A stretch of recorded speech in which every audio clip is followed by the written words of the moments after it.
नमस्कार, आप देख रहे हैं इंडिया डेली लाइव। मैं आंचल श्रीवास्तव लेकर हाजिर हूं देश दुनिया की तमाम बड़ी खबरें। दिल्ली में संसद की कार्यवाही को लेकर खबर सामने आ रही है।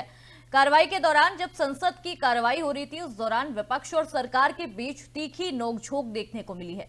राष्ट्रपति के अभिभाषण पर धन्यवाद प्रस्ताव पर चर्चा के समय राहुल गांधी के भाषण को लेकर संसदीय कार्य मंत्री किरेन रिजिजू ने कड़ा रुख अपनाया।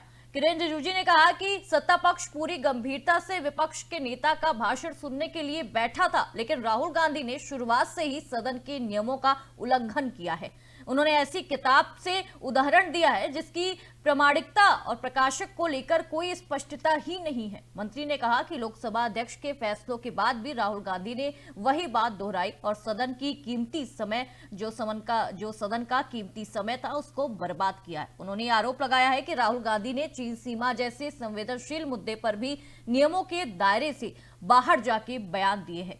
किरेन रिजिजू ने कहा कि संसद में कोई भी व्यक्ति नियमों और अध्यक्ष से ऊपर नहीं होता। राहुल गांधी को चीन सीमा के मुद्दे पर देश से माफी मांगनी चाहिए। आज राष्ट्रपति जी का अभिभाषण पे धन्यवाद प्रस्ताव हमारे पार्टी की ओर से शुरू किया और हम सब, प्रधानमंत्री जी और हम सब leader of opposition Shri Rahul Gandhi का स्पीच सुनने के लिए हम लोग बैठे हैं। लेकिन शुरू से ही राहुल गांधी जी रूल नहीं मानते हुए जिस किताब का पब्लिकेशन, उसका ऑथेंटिसिटी का बारे में कुछ वहां क्लियर नहीं बताते हुए कोट करने शुरू किया, तो रक्षा मंत्री ने भी कहा, हम सब ने कहा कि सदन जो है नियम से चलेगा और नियम के तहत अपना बात को रखना चाहिए। स्पीकर ने रूलिंग दिया, रूल 349 के तहत कोई भी मैगजीन, किताब या कोई भी पब्लिकेशन का जब तक आप ऑथेंटिक नहीं करते हैं या उस चर्चा से संबंधित नहीं है, चर्चा नहीं कर सकते। रूलिंग दे दिया। अब जब चेयर से रूलिंग देता है तो फाइनल होता है और चेयर को हम चैलेंज नहीं कर। अगली खबर देहरादून से आ रही है। देहरादून में उत्तराखंड के मुख्यमंत्री पुष्कर सिंह धामी ने केंद्रीय बजट 2026-27 को लेकर प्रेस कॉन्फ्रेंस की है। मुख्यमंत्री ने कहा है कि प्रधानमंत्री नरेंद्र मोदी के नेतृत्व में पेश किया गया ये बजट देश के विकास की मजबूत नींव रखता है और 2026-27 तक विकास की आकांक्षाओं को पूरा करने वाला बजट है। उन्होंने लगातार 9वीं बार बजट पेश करने के लिए केंद्रीय वित्त मंत्री निर्मला सीतारमण को बधाई दी है। मुख्यमंत्री ने कहा कि यह बजट किसानों, महिलाओं, युवाओं, वंचित वर्गों और छोटे उद्यमियों के हितों को ध्यान में रखकर तैयार किया गया है। बजट में रोजगार, शिक्षा, स्वास्थ्य, पर्यटन, कौशल विकास और महिला सशक्तिकरण पर विशेष जोर दिया गया है। मुख्यमंत्री ने कहा कि उत्तराखंड जैसे पर्वतीय राज्य के लिए पर्यटन, बुनियादी ढांचे और पर्यावरण के अनुकूल विकास से जुड़े प्रावधान बेहद अहम है। उन्होंने ये भरोसा दिलाया है कि राज्य सरकार केंद्र के साथ मिलकर बजट की योजनाओं को प्रभावी ढंग से लागू करेगी। 9वीं बार लगातार देश का आम बजट प्रस्तुत किया।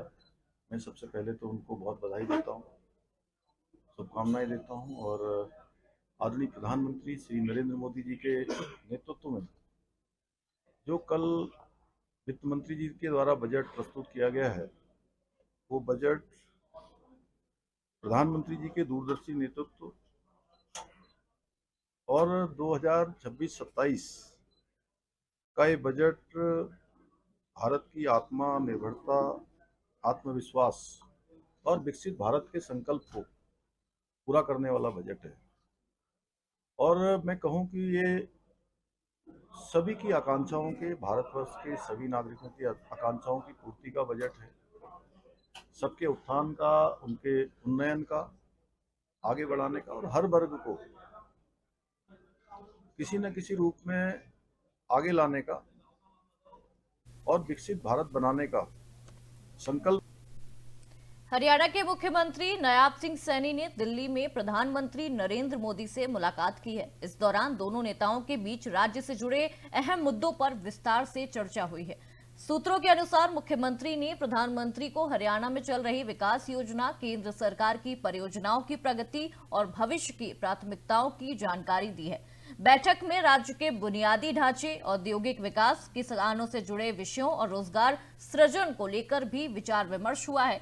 मुख्यमंत्री नायाब सिंह सैनी ने प्रधानमंत्री के नेतृत्व में केंद्र सरकार द्वारा हरियाणा को मिल रहे सहयोग के लिए आभार जताया है। वहीं प्रधानमंत्री मोदी ने राज्य के विकास कार्यों को गति देने और जन कल्याणकारी योजनाओं को प्रभावी ढंग से लागू करने पर भी जोर दिया है। इस पूरे मुलाकात को हरियाणा के विकास और केंद्र राज्य संवाद के लिहाज से बेहद अहम माना जा रहा है।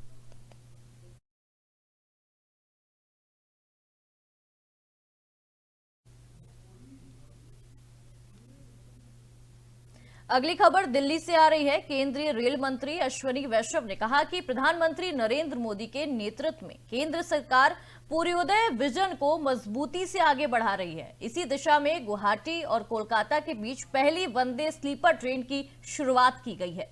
उन्होंने ये भी कहा कि इस पूरी परियोजना में पर्यावरण संबंधी चिंताओं को और भी ज्यादा ध्यान दिया गया है उनमें। और रेल मंत्री ने बताया कि पश्चिम बंगाल को बेहद रेल कनेक्टिविटी देने के लिए लगातार काम किया जा रहा है और राज्य से लगभग 1 दर्जन नई ट्रेन शुरू की गई हैं। उन्होंने ये भी कहा कि पहली बुलेट ट्रेन सिलीगुड़ी तक पहुंचेगी और भविष्य में इस परियोजना को गुवाहाटी तक बढ़ाने की योजना है। कोलकाता मेट्रो को लेकर अश्विनी वैष्णव ने बताया कि पिछले 40 वर्षों में जहां केवल 27 किलोमीटर मेट्रो लाइन बनी थी, वहीं 2014 के बाद बीते 11 वर्षों में 45 किलोमीटर मेट्रो लाइन का निर्माण किया गया है, जो तेज विकास का प्रमाण देती है। आप सब जानते हैं कि माननीय प्रधानमंत्री जी ने पूर्वोदय की भावना से हमेशा काम किया है। इसीलिए जो पहली वंदे स्लीपर चालू हुई वो भी गुवाहाटी से कोलकाता के बीच में चालू हुई और हर तरह से जो पर्यावरण से संबंधित विषय हैं उसका भी ध्यान रखा गया है। हाथियों को बचाने के लिए एक विशेष टेक्नोलॉजी का उपयोग किया गया है, इंट्रूजन डिटेक्शन टेक्नोलॉजी, जो कि ऑप्टिकल फाइबर केबल से डिसाइडेड है। साथ ही साथ एक नया प्रोजेक्ट अभी हाथ में लिया जो बहुत जल्दी आपके सामने आएगा। वो है AI based camera, thermal cameras का यूज करके एआई बेस्ड डिटेक्शन टेक्नोलॉजी से हाथियों को प्रॉपर्ली टाइम पे डिटेक्ट कर सके और उनको बचा सके। ये आसाम से रिलेटेड है। अब मैं आऊंगा वेस्ट बंगाल से। वेस्ट बंगाल को बधाई हो कि आपके यहाँ पहली बुलेट ट्रेन आएगी सिलीगुड़ी के लिए। वाराणसी से सिलीगुड़ी वाया पटना ये ट्रेन बुलेट ट्रेन सिलीगुड़ी आएगी और भविष्य में ये बुलेट ट्रेन का कॉरिडोर टुवर्ड्स गुवाहाटी भी जाएगा। तो एक तरीके से नॉर्थ ईस्टर्न स्टेट्स के लिए, बंगाल के लिए बहुत बड़ी खुशखबरी है। बुलेट ट्रेन वेस्ट बंगाल के लिए मिलेगी। साथ ही साथ एक नया फ्रेट कॉरिडोर भी वेस्ट बंगाल के लिए आएगा, जो कि वेस्ट बंगाल में दांकुनी से आरंभ होगा और गुजरात को जोड़ेगा और उड़ीसा, छत्तीसगढ़, मध्य प्रदेश और महाराष्ट्र को भी ये फ्रेट। हरिद्वार से खबर आ रही है। हरिद्वार में आगामी 4 फरवरी से 6 फरवरी तक राजनीतिक और अध्यात्म का बड़ा संगम देखने को मिलेगा। भारत माता मंदिर के परमाध्यक्ष रह चुके और निर्वतमान शंकराचार्य स्वामी सत्यमित्रानंद गिरी की समाधि स्थल और प्रतिमा के अनावरण को लेकर 3 दिवसीय कार्यक्रम आयोजित किया जा रहा है। इस पूरे कार्यक्रम में रक्षा मंत्री राजनाथ सिंह, केंद्रीय मंत्री शिवराज सिंह चौहान, उत्तर प्रदेश के मुख्यमंत्री योगी आदित्यनाथ, उत्तराखंड के मुख्यमंत्री पुष्कर सिंह धामी, मध्य प्रदेश के मुख्यमंत्री मोहन यादव सहित कई केंद्रीय मंत्री और देश विदेश से आए प्रमुख संत महात्मा इसमें शामिल होंगे। 2 सत्रों में आयोजित इस कार्यक्रम में सांस्कृतिक प्रस्तुतियों के साथ साथ सनातन धर्म की वर्तमान स्थिति और देश की परिस्थितियों पर भी विचार विमर्श किया जाएगा। आयोजकों के अनुसार 3 दिन तक हरिद्वार में राजनीतिक और आध्यात्मिक जो शक्तियां हैं उनमें जमावड़ा बैठेगा और स्वामी सत्यमित्रानंद गिरी के जीवन, विचार और योगदान पर विशेष चर्चा भी की जाएगी। त्रिदिवसीय इस आध्यात्मिक महोत्सव में मूर्ति स्थापना के कार्यक्रम में देश भर के अनेक विचारक, मनीषी, दार्शनिक, पूज्य धर्माचार्यगण और साथ ही शीर्षस्थ विभूतियों का आगमन हो रहा है। 4, 5, 6 के इस आयोजन में पूर्व राष्ट्रपति महामहिम राम कोविंद जी आएंगे, वो तो कल ही पहुंच जाएंगे यहाँ। और कुछ प्रदेशों के गवर्नर, माननीय मुख्यमंत्री हमारे आदरणीय धामी जी, हमारे राज्यपाल महोदय, इसके साथ ही रक्षा मंत्री आदरणीय राजनाथ सिंह जी, इसके साथ ही उत्तर प्रदेश के मुख्यमंत्री माननीय आदित्यनाथ योगी जी का आगमन हो रहा है, और मध्य प्रदेश के मुख्यमंत्री डॉक्टर मोहन यादव जी, वहाँ के दोनों उप मुख्यमंत्री, और उत्तर प्रदेश के उप मुख्यमंत्री आदरणीय ब्रजेश पाठक जी, और इस तरह से कुछ विचारक मनीषी और कुछ माननीय न्यायाधीश भी आ रहे हैं, पर साथ ही बहुत अच्छे लेखक आपको देखने को मिले। खबर ऋषिकेश से आ रही है। ऋषिकेश में वन भूमि का प्रकरण को लेकर बड़ा जन आंदोलन देखने को मिला है, जहां अपने घर और जमीन बचाने के लिए हजारों लोग सड़कों पर उतर आए हैं। शिवाजी नगर, मीरा नगर, बापूग्राम, मनसा देवी और अमित ग्राम समेत कई इलाकों के निवासी आईडीपीएल से बापूग्राम बचाओ संघर्ष समिति के बैनर तले एकजुट हुए और ऋषिकेश बचाओ संघर्ष रैली निकाली गई है। ये तस्वीरें हम ऋषिकेश से आपको दिखा रहे हैं। कितनी भारी संख्या में लोग रैलियां निकाल रहे हैं और ऋषिकेश बचाओ का नारा लगा रहे हैं। करीब 20,000 से अधिक लोग इसमें शामिल हैं और सरकार को अपनी ताकत दिखाई जा रही है इसके जरिए। करीब 1.5 किलोमीटर लंबी ये रैली लगभग 8 किलोमीटर का सफर तय कर तहसील परिसर पहुंची है, जहां एसडीएम के माध्यम से राज्य और केंद्र सरकार को ज्ञापन भेजा गया है। जो प्रदर्शनकारी हैं उन्होंने ये मांग की है कि वन भूमि प्रकरण में जो डिफॉरेस्ट का प्रस्ताव पास कर केंद्र को भेजा जाए या फिर क्षेत्र को राजस्व ग्राम घोषित किया जाए। लोगों ने कहा कि आजादी से पहले बसे इन इलाकों को सुप्रीम कोर्ट के आदेश के नाम पर उजाड़ा ना जाए और सरकार जनहित में ठोस जो ठेस है वो फैला रही है, मतलब उनके दिलों में ठेस पहुंचा रही है सरकार, उनका ये कहना है। आ रहे हैं तो बड़े दुख का विषय है। आज हजारों हजार लोग, मातृशक्ति, बच्चे अपनी जीवन भर की जो पूंजी लगी हुई है उसके लिए संघर्ष करने में सड़कों में आने पे बाध्य हुए हैं। सरकारें तो हमारी इतनी असंवेदनशील हो रखी हैं कि पिछले 20 साल से 25 साल से, जब तो हमारा राज्य निर्माण हुआ, ये समस्या कब की इसका समाधान हो जाना चाहिए था, लेकिन सरकारों और निर्वाचित जनप्रतिनिधियों की निकम्मे पर उनके कारण आज क्षेत्र की जनता को इस तरह सड़कों में उतरकर प्रदर्शन करना पड़ रहा है। निश्चित तौर पर देखिए, 1 महीने से जिस प्रकार से लोग भय के माहौल में हैं और आज जो संख्या आप देख रहे होंगे कि हजारों की संख्या में कहीं पे भी लाइन टूटने का नाम नहीं ले रही है। मुझे लग रहा है कि 50,000 से ऊपर की संख्या आज सम्मिलित हुई है और ये स्वतः ही है, कोई संसाधन नहीं लगाए गए थे भीड़ को इकट्ठा करने के लिए। तो इस आवाज में ये साफ दर्शाता है कि कितना डर लोगों को अपने आशियाना को छीनने का है, अपनी जमीनों को छीनने का है। और जिस शांतिपूर्ण ढंग से इतने बड़े जुलूस में सभी लोग चले हैं, मैं उनका भी धन्यवाद करती हूं कि पूरा अनुशासन का उन्होंने परिचय दिया और माननीय न्यायालय से हमें पूर्ण उम्मीद है और पूरी आशा है कि सभी इन लोगों के पक्ष में माननीय न्यायालय का निर्णय आएगा। सरकार को इतिहास से सीखना पड़ेगा, क्योंकि जब भी रोजी रोटी और मकान की लड़ाई हुई है और तानाशाही के विरुद्ध भी है तो एक नई क्रांति का उदय हुआ है। तो ये क्रांति की शुरुआत है। अगर सरकार नहीं चेतती है तो ये सरकार के लिए बहुत बड़ा नुकसान होने वाला है। कितने लोग प्रभावित हो रहे हैं सुप्रीम कोर्ट के आदेश से? मैं समझता हूँ कि कम से कम 1 लाख लोग सुप्रीम कोर्ट के आदेश से प्रभावित है और इसलिए आज कम से कम 25,000-30,000 लोग आज यहाँ पे जमीन पर सड़कों पर उतर चुके हैं। क्या मांग हो रही है यहाँ पर? हमारी एक ही मांग है कि या तो राजस्व ग्राम घोषित किया जाए, इसको, और जो इनकी जल जंगल जमीन है। अगली खबर दिल्ली से आ रही है। दिल्ली में नकली ब्रांडेड जूतों के बड़े रैकेट का खुलासा करते हुए क्राइम ब्रांच ने अहम कार्रवाई की है।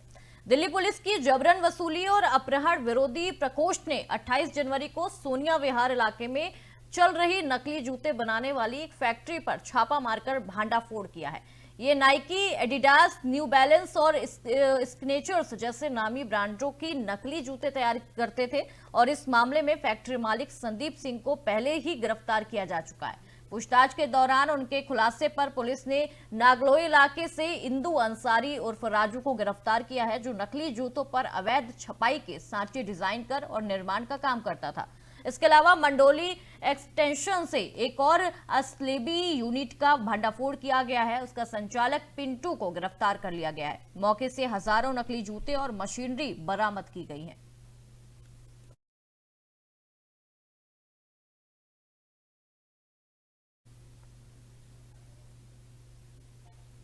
सीकर जिले के रिंगस थाना इलाके में नेशनल हाईवे 42 पर तेज रफ्तार का कहर एक बार फिर देखने को मिला है। सरठोस स्टैंड के पास सड़क पार कर रही दादी और पोती को तेज रफ्तार कार ने जोरदार टक्कर मार दी है।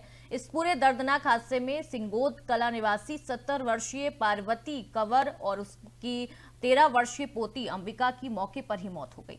प्रत्यक्षदर्शी जो वहां पे मौजूद थे उनके मुताबिक दोनों जैसे ही सड़क पार कर रही थी तभी जयपुर से सीकर की ओर आ रही तेज रफ्तार कार ने उन्हें चपेट में ले लिया और टक्कर इतनी भीषण थी कि दोनों ने मौके पर ही दम तोड़ दिया। हादसे के बाद कार चालक वाहन सहित मौके से फरार हो गया। सूचना मिलने पर पुलिस मौके पर पहुंची और दोनों शवों को उप जिला अस्पताल की मोर्चरी में रखवाया गया है। पुलिस ने मामला दर्ज कर फरार वाहन चालक की तलाश शुरू कर दी है। आसपास लगे सीसीटीवी कैमरे की फुटेज खंगाली जा रही है और ये पता लगाने की कोशिश की जा रही है कि आखिर ये फरार चालक था कौन।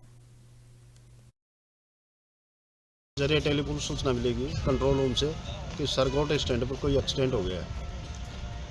उक्त सूचना पर मौके पर पहुंचे, जहां पूर्व से एक महिला और एक बच्ची जिसको ग्रामीण लोगों ने हॉस्पिटल पहुंचा दिया था।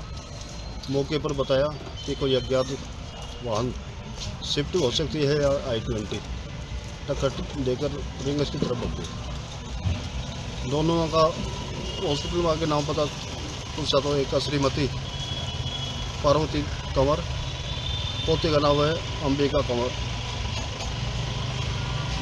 दोनों की मौत जो राहू की ढाणी सिंगोद कला। नोएडा कमिश्नरेट पुलिस को वाहन चोरी के मामले में बड़ी सफलता हाथ लगी है। थाना फेज 1 नोएडा पुलिस ने अंतर्राज्यीय वाहन चोर गिरोह का भांडाफोड़ करते हुए 2 शातिर अभियुक्तों को गिरफ्तार कर लिया है। पुलिस ने आरोपियों के कब्जे से 12 चोरी की मोटरसाइकिल और स्कूटी के साथ 2000 रुपए नगद बरामद किए हैं। डीसीपी नोएडा यमुना प्रसाद ने बताया कि गिरफ्तार आरोपियों की पहचान राहुल उर्फ रॉबर्ट उम्र 30 वर्ष बताई जा रही है और दूसरा नावेद जिसकी उम्र 21 वर्ष है, वो दिल्ली निवासी है और दोनों आरोपी लंबे समय से चोरी और स्नैचिंग की वारदातों में शामिल रहते थे और इनका आपराधिक इतिहास भी काफी लंबा है।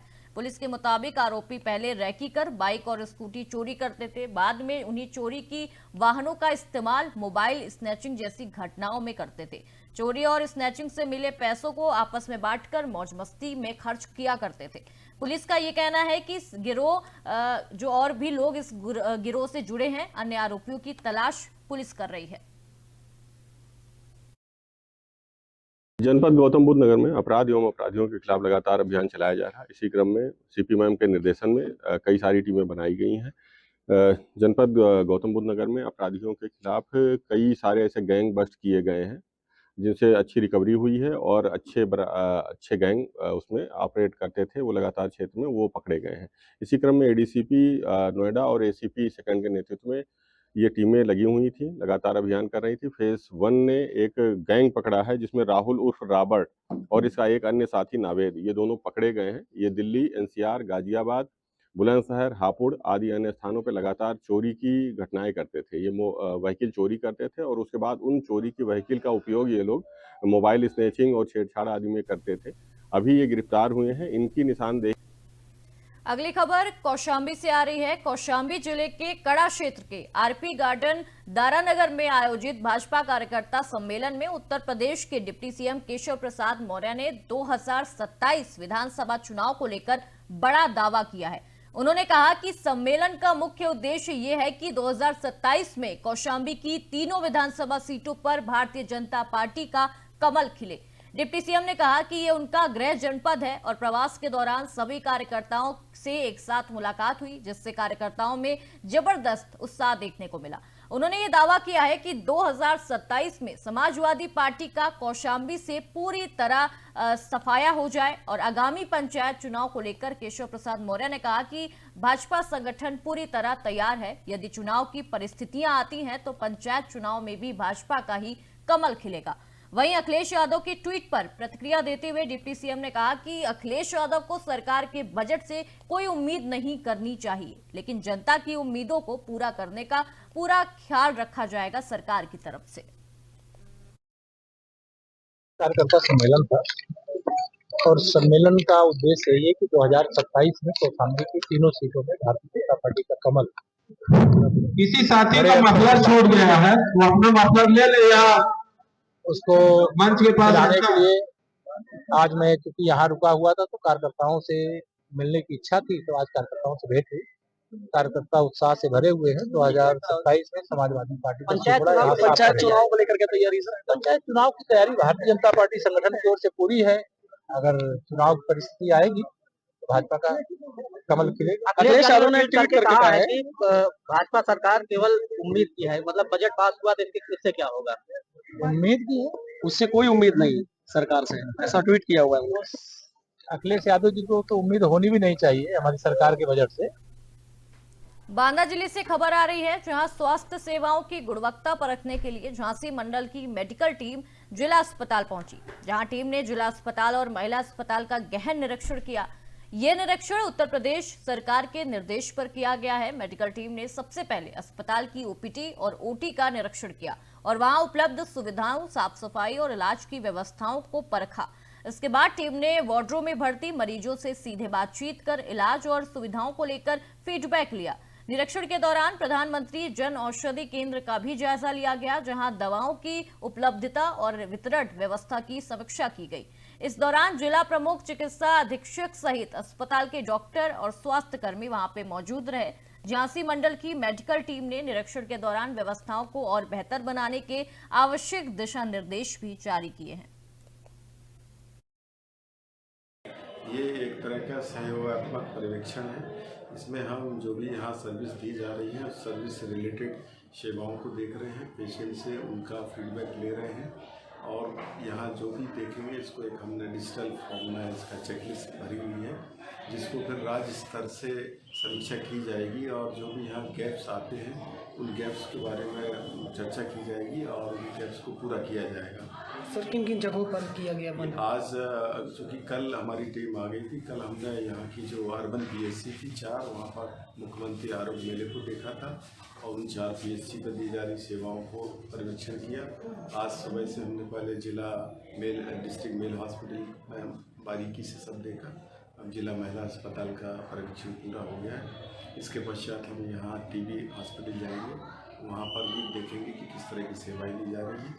तत्पश्चात कल हमारे यहाँ अर्बन में 8 अर्बन सेंटर हैं, ये आम करके उनको पर्यवेक्षण करते हुए हम शासन को अपनी। अगली खबर महाराष्ट्र से आ रही है। महाराष्ट्र के अमरावती शहर में नशीले पदार्थों के खिलाफ अब तक की सबसे बड़ी कार्रवाई सामने आई है।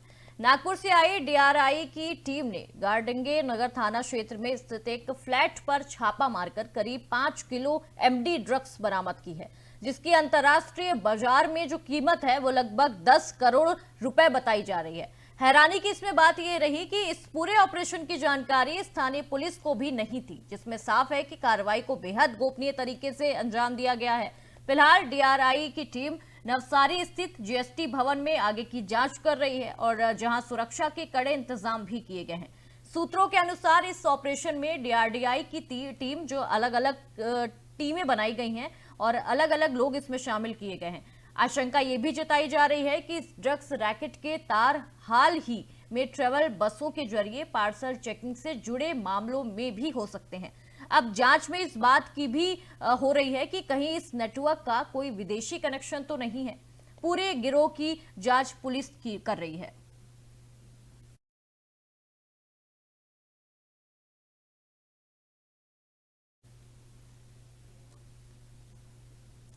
अगली खबर झालावाड़ से आ रही है। झालावाड़ जिले के गंगाधर उपखंड क्षेत्र में उन्हेल नागेश्वर में सोमवार को विशाल हिंदू सम्मेलन का आयोजन किया गया है, जिसके तहत भव्य रैली निकाली गई है और रैली में पूरे कस्बे को धर्ममय माहौल में बदल दिया गया है। रैली का शुभारंभ उन्हेल कस्बे के 3 बत्ती चौराहे से हुआ है, जहां विभिन्न मार्गों से होती हुई वाड़ी परिसर पहुंचकर संपन्न हुई है।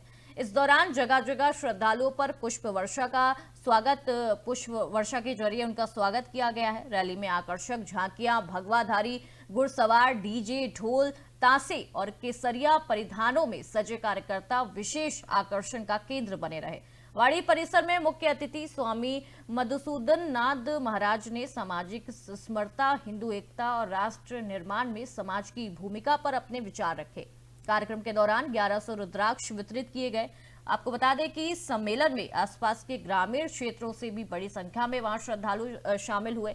समापन पर भारत माता की महाआरती, सामूहिक हनुमान चालीसा पाठ और स्मृता भोज का भी आयोजन किया गया।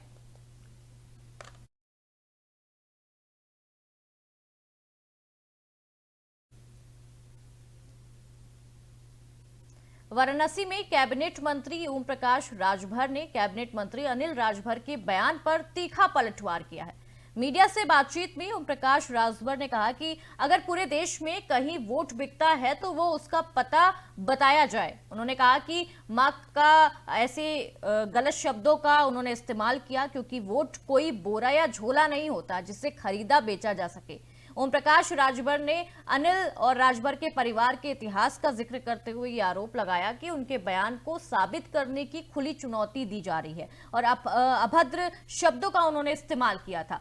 शंकराचार्य अभिमुक्तेश्वरानंद के बयानों पर बोलते हुए उन्होंने कहा कि देश संविधान से चलता है, किसी के बयान से नहीं चलता। गौ माता को राज्य माता का दर्जा देने का फैसला कैबिनेट में विचार के बाद ही होगा। यूजीसी को लेकर उन्होंने कहा कि नियम वापस नहीं हुए, सिर्फ स्टे हुआ है और अगर किसी को आपत्ति है तो सुप्रीम कोर्ट का रास्ता खुला हुआ है।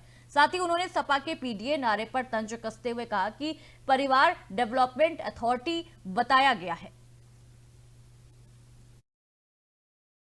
आज क्यों याद आया? नहीं, पहले से बोल रहे थे, लोकसभा के समय से कह रहे हैं। आज हम आपसे सवाल करते हैं कि 5 साल मुख्यमंत्री अखिलेश जी थे, कभी राजभर महाराजा सुहेलदेव जी की जयंती पर या विजय दिवस पर 2 फूल या 1 फूल चढ़ाए हों? बता दो। तो सुहेलदेव राजभर जी बरेली के सिटी मजिस्ट्रेट जो बर्खास्त सिटी मजिस्ट्रेट वो कल शंकराचार्य से मिले हैं, उन्होंने आशीर्वाद लिया, यूजीसी बिल के खिलाफ उन्होंने तारीख भी तय कर दी, इसको वापस लें। आप पढ़े लिखे लोग हो भाई, देखो कोई व्यक्ति अगर इस्तीफा देता है ना तो उसका बीमारी का कारण होता है, पारिवारिक समस्या हो सकती है, इसके लिए तब इस्तीफा दे सकता है। कोई यूजीसी और शंकराचार्य के नाम पर कोई इस्तीफा नहीं देता है, वो तो दे दिए, वो ड्रामा रहा यार, दे दिए। बूंदी से खबर है कि राष्ट्रीय कुष्ठ रोग उन्मूलन कार्यक्रम को स्पर्श कुंठ जागरूकता अभियान के तहत सोमवार को प्रचार रथ का मुख्य चिकित्सा एवं स्वास्थ्य अधिकारी डॉक्टर ओपी सामर ने हरी झंडी दिखाकर रवाना कर दिया है। ये रथ जिले के विभिन्न क्षेत्रों में भ्रमण करेगा और आमजन को हाथ मिलाए, कष्ट रोग मिटाए तथा एमडीटी खाएं, कष्ट रोग भगाएं जैसे संदेशों के माध्यम से कुष्ठ रोगों के लक्षण, पहचान और समय पर उपचार के बारे में जानकारी देगा। डॉक्टर सामर ने बताया कि अभियान 13 फरवरी तक चलेगा और आमजन से ये अपील है कि त्वचा पर हल्के दाग और हाथ पैरों में कमजोरी या चेहरे और कानों के आसपास सूजन दिखे तो तुरंत नजदीकी स्वास्थ्य केंद्र में जांच कराएं। साथ ही उन्होंने कहा कि कुष्ठ रोगियों के साथ किसी भी प्रकार का भेदभाव न किया जाए, उनकी सहायता की जाए और इस अवसर पर उप मुख्य चिकित्सा एवं स्वास्थ्य अधिकारी डॉक्टर प्रदीप शर्मा सहित अन्य अधिकारी कर्मचारी वहां पे मौजूद रहे।